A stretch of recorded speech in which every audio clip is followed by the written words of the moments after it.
اعوذ باللہ من الشیطان الرجیم بسم اللہ الرحمن الرحیم ولا تحسبن الذین قتلوا فی سبیل اللہ امواتا بل احیاء عند ربهم یرزقون۔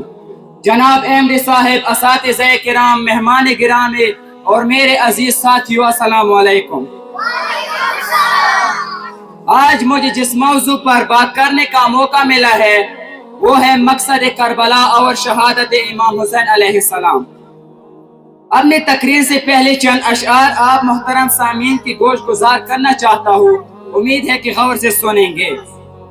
بالا میرا حسین ہے، اعلیٰ میرا حسین، دنیا کی سوچ سی بھی نرالا میرا حسین، لکھا ہوا ہے چاند کی سینے پہ یا حسین، گویا کہ روشنی کا حوالہ میرا حسین۔ اے کربلا کے حق اس احسان کو نہ بھول، اے کربلا کے حق اس احسان کو نہ بھول، تڑپی ہے تجھ پہ لاشِ جگر گوشِ رسول۔ سامعین گرامی، کربلا کا مقصد کیا ہے؟ تو کربلا کا مقصد ہے یعنی ہر ظلم کی آگے اپنے سر کو اونچا رکھنا اور ظالم کے خلاف آواز اٹھانا، جیسا کہ امام حسین علیہ السلام نے کربلا کی سرزمین میں اٹھایا۔ تو کربلا کا پورا مقصد ہے لا الہ الا اللہ۔ عزیزان گرامی، امام حسین علیہ السلام 3 شعبان کو مدینے میں پیدا ہوئے۔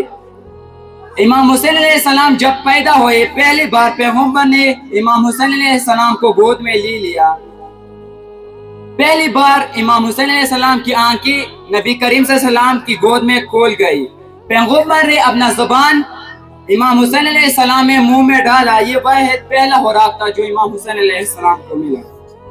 تو پیغمبر کی آنکھوں سے آنسو بہنے لگے۔ سوال ہوا، یا پیغمبر یہ تو خوشی کا دن ہے، اس دن آپ بھی رو رہے ہیں؟ تو پیغمبر نے جواب دیا، یہ وہ حسین ہیں جو کربلا میں یک تنہا کھڑے ہوں گے، حل من ناصر ینصرنا کی صدائے کریں گے، اس کی کوئی مدد نہیں کرے گا۔ یہ وہ حسین ہے کہ جب ظلم و ستم انتہا پر، مظلومیت انتہا پر ہوگی تو کربلا کے میدان میں میرا حسین شہید ہوگا۔ بقول شاعر،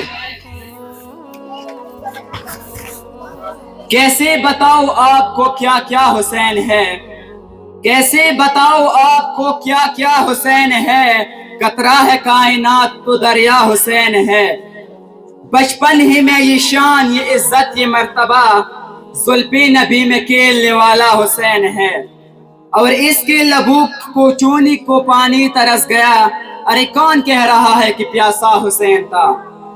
اور نام حسین 4 الفاظ سے مل کر بنا ہے، ہے سین یہ نون، حق کو سلامت یوں یقینو نماز کو، حق کو سلامت یوں یقینو نماز کو، یکجا اگر کرے تو نتیجہ حسین ہے۔ اور دنیا میں جو محب شاہ مشرقین ہے، بے چینیوں کی دور میں اس کو بے چین ہے، باطل کے سامنے جھکائے نہ اپنا سر، سمجھو کہ اس کی ذہن کا مالک حسین ہے۔ تو دوستو سن لو، سن 61 ہجری تھا کہ معاویہ کا بیٹا یزید ملعون حاکم شام نہیں بنا تھا۔ تو یزید نے ہر کسی سے بیعت لینے کی کوشش کی، ہر کسی نے یزید جیسی شخص کی بیعت کی، واحد ایک شخص رہ گیا تھا جو امام حسین علیہ السلام تھا۔ اس نے بیعت سے انکار کیا اور یزید کو منہ توڑ جواب دیا کہ میں تو جیسی شخص کی بیعت کروں کیسے، تیرا سجرہ کیا ہے، میرا سجرہ کیا ہے؟ تو پھر کہو سن لو، میں 3 شعبان کو بطول کے گھر قرآن بن کے نازل ہوا، اور تو شام اور حمص کی درمیانی علاقہ تدمر میں حاکم شام کی گھر عذاب بن کے پیدا ہوا، اور تو جب پیدا ہوا تجھے گھوٹی شراب کی دی گئی، اور جب میں پیدا ہوا تو میں نے رسول اللہ صلی اللہ علیہ وسلم کی زبان چوسا۔